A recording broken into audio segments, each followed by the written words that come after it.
Hello and welcome everyone on this official platform of Legacy Eyes Academy. What if I told you that history does not just repeat itself, it upgrades, it excuses? In 2003, the world was told that Iraq possessed weapons of mass destruction. Then the bombs fell, nation collapsed, and years later, we discovered something terrifying. The weapons never existed. Fast forward to today, the language has just changed, the justification has evolved, but the playbook remains clearly as the same. This time, the world is not weapons of mass destruction, but it is narco state. तो आप सभी को पता चल गया होगा मैं किसकी बात कर रहा हूं. That is Venezuela. जी हाँ. Today, Venezuela is under attack. Its president is branded as a drug lord. Its military bases are bombed. Its oil routes are seized. And the world is told this is about fighting drugs. But there is a pause for a moment. Why is a country that produces almost zero cocaine treated as the world's biggest drug threat?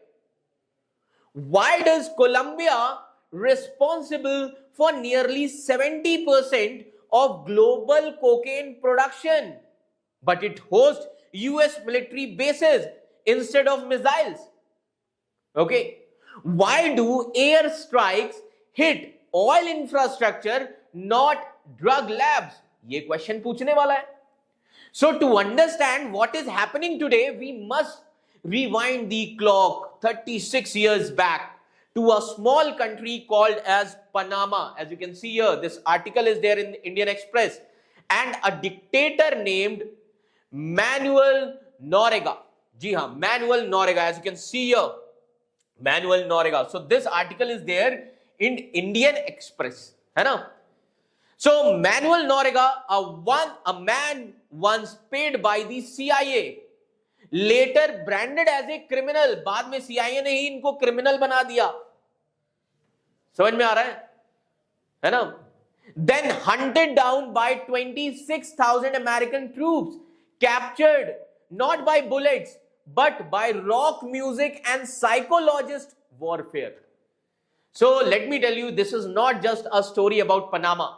This is not just a story about Venezuela. This is a story about power, narrative, and how wars are sold to the world. Because sometimes the most dangerous weapon is not a missile. So it is the story that you are told before the missile is fired. So stay with me till the end, because once you see the pattern, you will never look at geopolitics, or you can say global politics, the same way again. So what is the main idea of this Indian Express article? What is there in the news? है ना? So let's try to decode this article, try to understand this article. See, this article actually argues that US action against Venezuela, it looks very similar to what US did in Panama nearly 36 years ago. And in both the cases, if you see, United States of America accused a foreign leader of drug trafficking. Panama के leader को भी क्या कहा था? Drug lord. Clear? US used that accusation to justify the military action. US captured or claimed to capture the leader. And later it appeared that the real motive was not drug, but strategic and economic interest.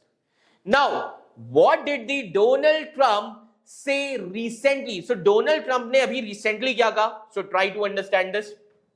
Let me tell you that what did he say recently, है ना?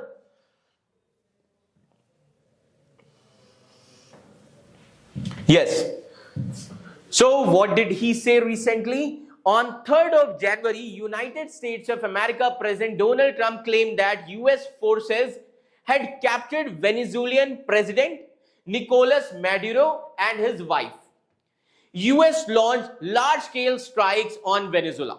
These strikes included military bases also, है ना? इन strikes में military bases को भी include किया गया. As you can see this blueprint, है ना? इस तरीके से मिलिट्री बेसिस को क्या किया गया है, टारगेट किया गया है. Now why does the US accuse Maduro? US accuses Nicolas Maduro of drug trafficking and working with the criminal gangs who are labeled as terrorist organizations. But let me tell you some important facts. In 2020, Maduro was indicted in the US, and the charges includes drug trafficking, corruption, and the US State Department announced a $50 million reward for the information leading to his arrest or his conviction. ऐसा announce किया गया था. Clear? Now, why this Indian Express article says that this is not new? Various scholars, बहुत सारे लोग ऐसे leaders कह रहे हैं कि ये कुछ नया नहीं है, न्यूज़पेपर में आया. Because US did something very similar in Panama also in 1989 to 1990. Panama में भी यूएस ने कुछ ऐसा ही किया था. Now, who was Manuel Noriega? So this is given in the article. So let me tell you now. So who is Manuel Noriega? So as you can see here, है ना? So let me tell you that Manuel Noriega was the de facto ruler of Panama. He rose to power after being head of military intelligence, and he was working under Omar Torrijos, who seized power in 1968 coup. Noriega का अगर हम background देखें, he is known to be ruthless and street smart. जी हाँ, so Noriega known to be ruthless, ये याद रखिएगा. Clear? And street smart. He ran corrupt military deals. He made opponents disappear. Now, there is a relation between Noriega and CIA. By 1970, Noriega was on the payroll of CIA. He helped the United States of America by fighting communism in Central America, allowing US listening posts in Panama, and helped funnel aid to pro-American militaries. इन सभी चीजों में Noriega ने help किया था. Now, what is the relation between Noriega and drug trafficking? So, after Omar Torrijos died in 1981, Noriega became Panama's real ruler. Noriega real ruler बन गया Panama का. As you can see here, Noriega became de facto leader of Panama, है ना? So Noriega was still friendly with US. He worked with Colombian drug lords, including Pablo Escobar. He helped smuggle cocaine into the US. He laundered drug money through, you can say, Panamanian banks. And in return, Noriega received millions of dollars. So let me tell you, the key points here in this article is US intelligence knew about this, but did nothing because Noriega was useful in the fight against communism for United States of America. Clear? ठीक है. अब इसके अलावा मैं आपको थोड़ा Iran का connection बता देता हूं, है ना? So as you can see here, now let me tell you, as you can see this, so Iran-Contra connection. In mid-1980s, Noriega helped in the Iran-Contra affair. This involved smuggling weapons as well as drugs. This supporting anti-communist forces. And they were also fighting with the Marxist Sandinista government in Nicaragua. ये सारी चीजें चल रही थी. अब सवाल ये उठता है, जब नोरिगा इतने काम का इंसान था तो यूएस उसके खिलाफ क्यों गया फिर, है ना? Why did the US turn against Noriega? US suspected that Noriega was selling intelligence to other countries. So United States of America disowned him. In 1988, he was indicted in a US court for drug trafficking. As you can see here, in 1988, he was indicted in a US federal court on drug trafficking charges. है ना? This was there, and this resulted into the Panama crisis in 1989. As you can see here, 1989. So this resulted into Panama crisis. अब कैसे Panama crisis? समझिए इस चीज को. How? So let me tell you key events. In 1989, है ना? As you can see here, in 1989, Noriga cancelled a presidential election he was about to lose, because he was about to lose. Finally, on December 15, 1989, so as you can see here, on December 15, 1989, Panama's National Assembly declared Noriga as maximum leader, a state of war, and Panama National Assembly also declared a state of war with the United States of America. Then Noriga publicly threatened the United States of America, saying that we will sit along the banks of canal to watch the dead bodies of our enemies. Okay, and the next day Panamanian forces killed a United States Marine and they also beat a US naval officer. ये किया था Panama के leader ने. And because of this, US invasion of Panama took place. अब उस समय US के president कौन थे? Now try to understand. Now at that time US president was George H.W. Bush. Finally, on 20 December 1989, as you can see here, on 20 December 1989, George H.W. Bush ordered Operation Just Cause, in which 26,000 US troops invaded Panama. Purpose क्या था? To capture the Noriga and destroy Panamanian defense forces. तो outcome क्या निकला उसका? Panama was quickly occupied and Noriga escaped. So how did the US capture Noriga? Noriga was hiding in the Vatican embassy. US troops could not enter due to diplomatic rules.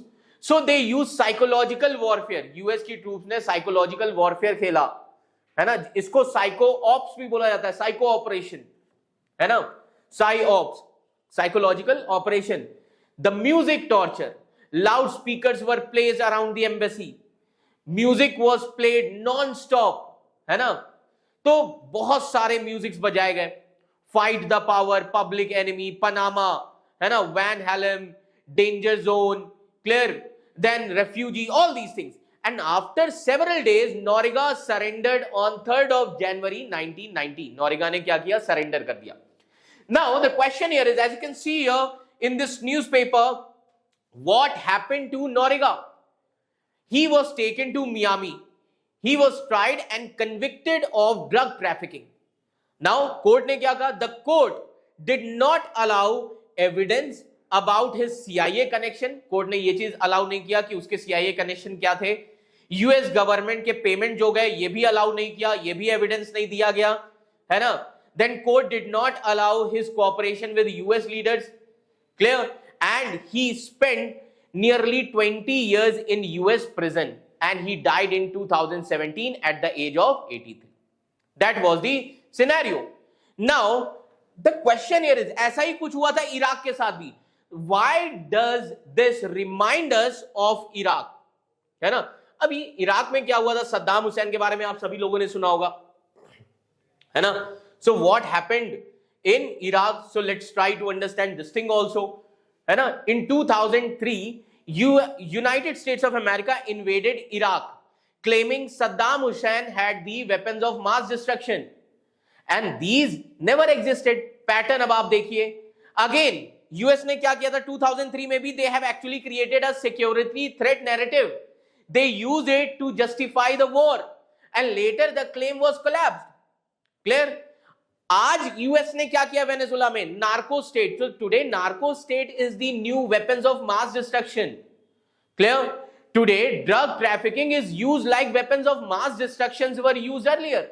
Venezuela is called as a narco state, but facts का ये भी कहना है Venezuela is called as the narco state, but fact they say that Venezuela produces almost zero cocaine. Colombia को अगर हम देखें, Colombia produces 70% of global cocaine. Clear? According to UNODC data. Yet Colombia hosts the US military bases, but Venezuela is bombed. है ना? यही तो हुआ. Now, what targets were actually hit in Venezuela? Over 30 US strikes हुए on boats allegedly linked to drugs. Outcome क्या हुआ? 110 plus people were killed. At the same time, oil tankers were seized. Energy and oil logistics were targeted. So final thing, if we see, if the drugs were the real issue, then why they attacked military bases? US ने military base पे attack क्यों किया? Why they seize oil infrastructure? So pattern क्या suggest कर रहा है? Drugs are the headlines. Oil and economic controls are the real motive. है ना? ये real motive है. तो final warning अगर हम देखें, history tells us to be skeptical.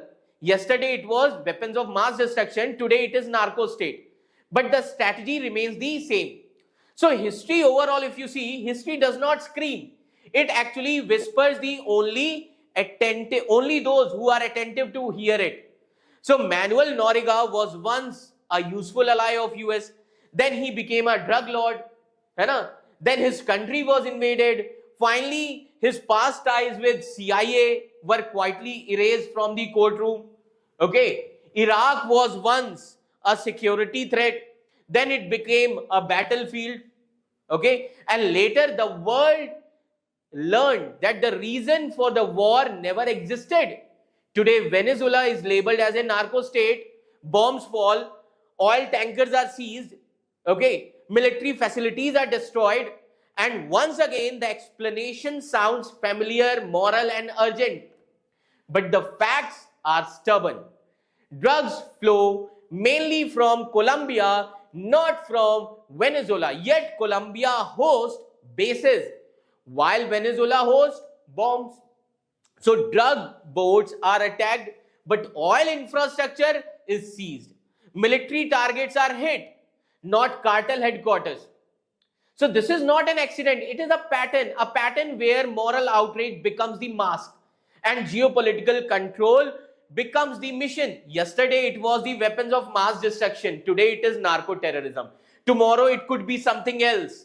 Okay. The label will change. The justification will evolve. But the strategy remains hauntingly consistent.